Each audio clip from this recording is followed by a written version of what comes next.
Hello and welcome to this Standalone Spotlight session where we're going to talk through From the Embers by Aly Martinez. Now, this book was all over Book Talk. I got recommended it so many times. You know I had to pick up a copy. And I've got to be honest with you, this book surprised me in ways I did not anticipate, which is kind of the point of a surprise now that I think about it.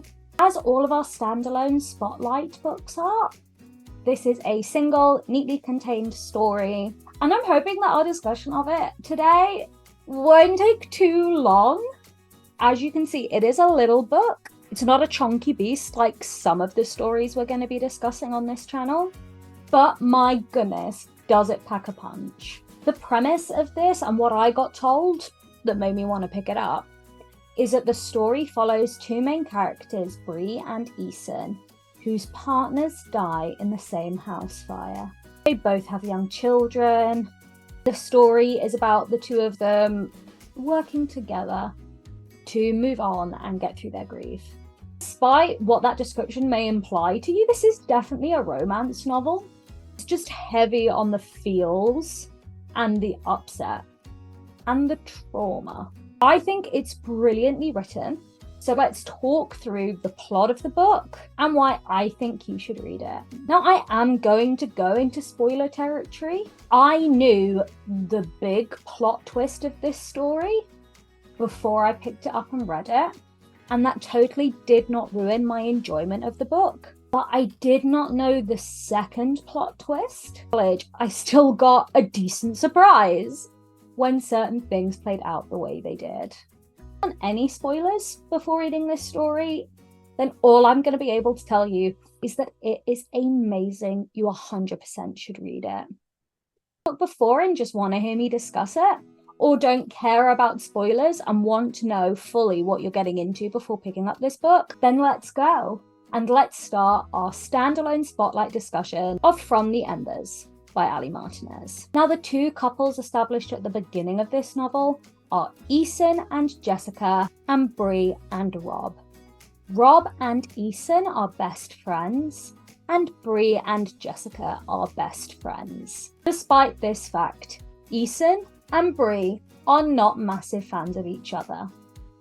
Bree thinks Eason isn't quite good enough for her best friend because Eason is a musician, and Jessica isn't necessarily the biggest fan of their simple, stripped-back lifestyle. Eason thinks that Bree is stuck up, and he really just doesn't enjoy being around her. But immediately you are aware that maybe their opinions of each other are based on both the interactions they have in person, but also the kind of things they hear their partners repeat that the other has said and done. You know, the majority of what Bree complains about Eason most frequently comes to her from Jessica. The things Bree thinks are bad about Eason are the things that Jessica has told Bree about. I'm not gonna say that Bree is right in everything she does, but I'm a woman who sticks up for women. Okay, and if my best friend was telling me that their husband was making all of these decisions that make their lives financially difficult, I'm going to grow to resent that man on her behalf. It's what being a girl's girl is. And Bree is a girl's girl. So we start off with the two couples going to one of the houses for celebratory drinks and food. Eason has decided to sell an album of music that he's written. Jessica is delighted that he's decided to sell the album instead of trying to produce it himself as his own music. So they should be coming into some money soon. Rob hears about the news, wants to celebrate his best friend, so insists that he and Bree will go over to celebrate this incoming influx of cash.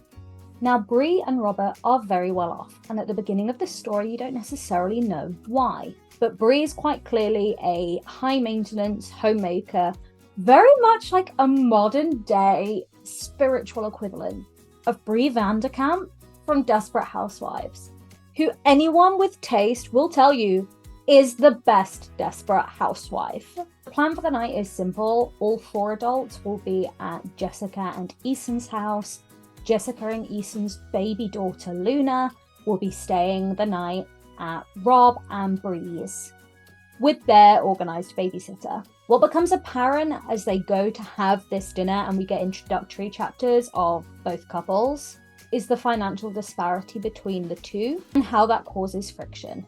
Bree and Rob are clearly well off. Eason and Jessica are struggling financially. Jessica wants to be a homemaker like Bree and have all of these lovely things in her life that Bree and Rob do. And Eason is struggling to provide that for her. Whilst he's selling this music, he isn't happy about it. He loves this album, he loves the songs on it. It's really difficult for him to part with the music he's created, but he loves his wife and he loves his daughter and he'll do whatever it takes to make them happy. Whilst they are at this evening drinks reception, there is an explosion and the house they are in literally blows up. And the contentious part of this novel, the endless agony and drama, especially for Eason and both for Bree, is that Eason wakes up after being knocked unconscious, the house is burning down around him, and he only has time to save one person. So he saves the woman he thinks is his wife, and it is only outside of the house when a second explosion happens that Eason realizes he has saved Bree and not Jessica. The majority of the book then follows the months after this terrible accident happens. Eason is understandably a mess, but he is trying to be strong for his daughter. And Bree is just stress times 1,000. She is not a restful, calm woman, and this disaster sends her spiraling. But she is a mother of 2, and Bree's got no time to worry about herself, and she is a problem solver. So while Eason's house has been completely destroyed, she immediately steps in and says, hey, my best friend's daughter is now motherless. You clearly need help, Eason. Come live with me. I have a pool house out the back of the garden. You can stay there with Luna and have your own space, but I can be here to help share the load. So we have a setup where Eason and Luna are living in the pool house, and Bree lives in the main house with her 2 children, Asher and Madison. Madison and Luna are about the same age, so it makes total sense that Bree has everything to hand that Eason might need to help him look after Luna. The 2 begin to lean on each other and become a unified parental unit for the 3 children they are left looking after. You find out that Rob and Bree's money comes from the company that Bree founded whilst at university. Moved on to a point in their lives where Bree stays at home to raise their children, and Rob has been running the business Bree founded for years. With Rob now dead and gone, and Eason waiting for the sale of his songs, Bree immediately steps up and decides to return to work in exchange for Eason staying at home and looking after their children. She becomes the breadwinner, but we've just found out that really, she kind of has been all along. What evolves, each of them find out terrible things. Bree discovers that her husband has been mismanaging their business and that she has an awful lot of work to do to build the business back up to the state she left it in when she came out of the workforce to have Asher and then Madison. Finds out that a large sum of money has basically been embezzled from her company and is dealing with immense stress, returning to work full-time, uncovering all of these issues, just trying to girl boss too close to the sun. The thing is, though, Bree is totally capable of doing this. She has Eason rallying behind her, looking after the children, and making all of these things possible for her to do. Meanwhile, Eason is at home with all of the children, and he finds a second phone of Rob's that's been left in the garage. This is how we get the first big reveal of the novel, because Eason finds out that his best friend Rob and his wife Jessica have been sleeping with each other. Oh! They were having an affair! And so Eason has to deal with all the unpleasantness of this realization whilst trying to figure out how to raise his daughter and these two other children who desperately need him to be strong for them. Eventually, he does share this discovery with Bree. And the two of them, understandably, are not okay with what their spouses had been doing. But they lean on each other, give in to the passion between them. And honestly, it is amazing. Because really, this is the story of Ethan and Bree learning to respect each other and become a true team.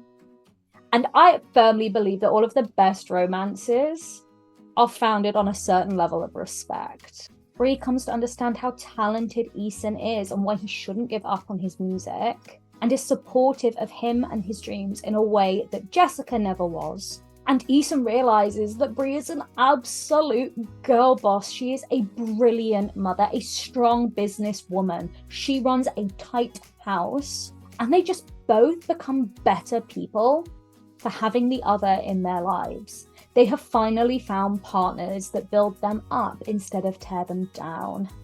And the children thrive. They all have a mother figure who adores them and would do absolutely anything for them, and a father figure who cherishes them and brings light and laughter, fun and passion into their home.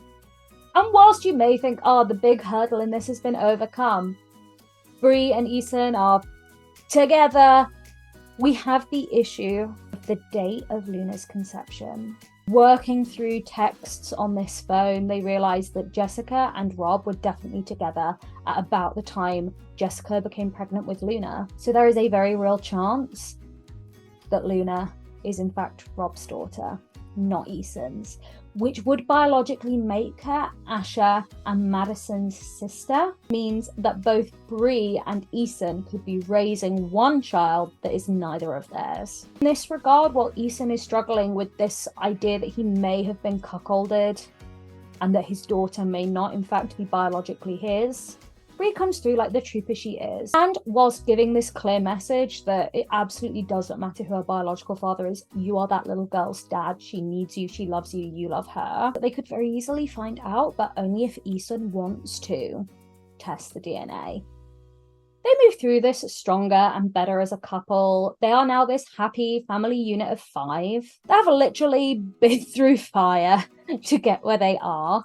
Ethan's music has in fact sold, and the artist who sings it wins a Grammy for it. So he gets to go to the Grammys and win an award and obviously dedicates it to his wonderful family.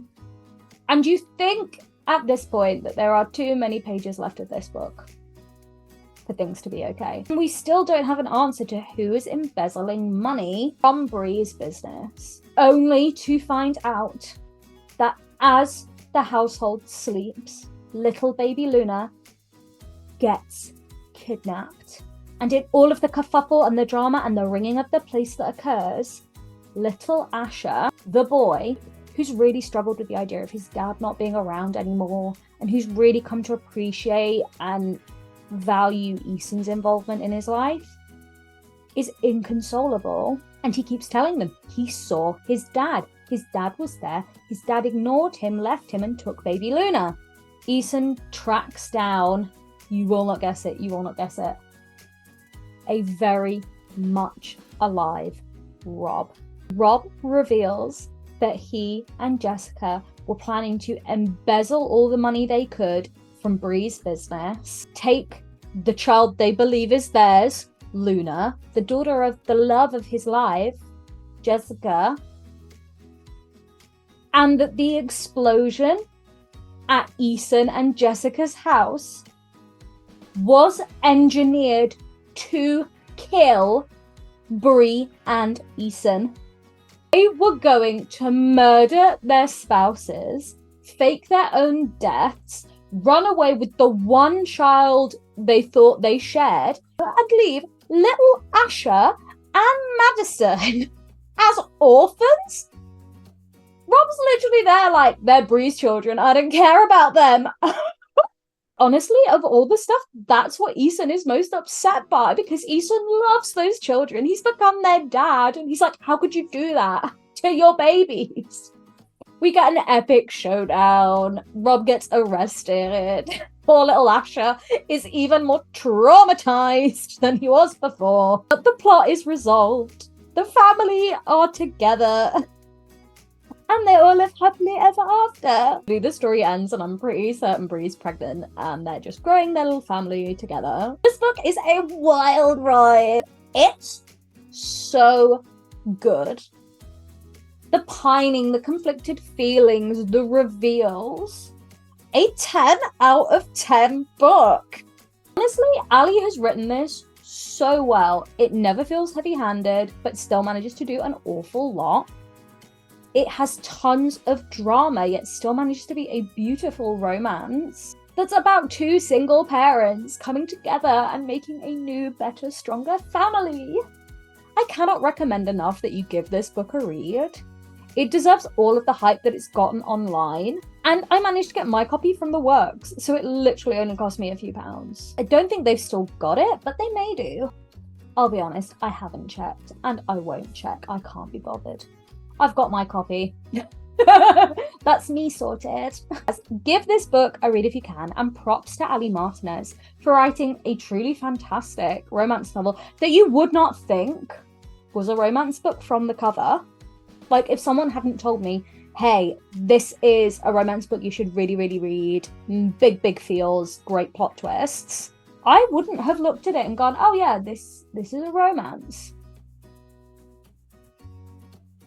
To be fair, the tagline above the title, I don't know how clearly you can see it, does say, our love was born from the embers. Wouldn't have been enough to make it clear to me. So now you know, you don't have the excuse. This is an absolutely phenomenal romance book. Pick it up, give it a read, try and find more stuff by Aly Martinez. I know I will be. And that's all I have to say on the matter. I've been Christy Clogs. This has been a standalone spotlight about From the Embers by Aly Martinez. Make sure you like this video, subscribe to my channel, and let me know what you thought of this video and if you have any books you think I should cover. Hope you have a lovely day, and I will see you later, alligators.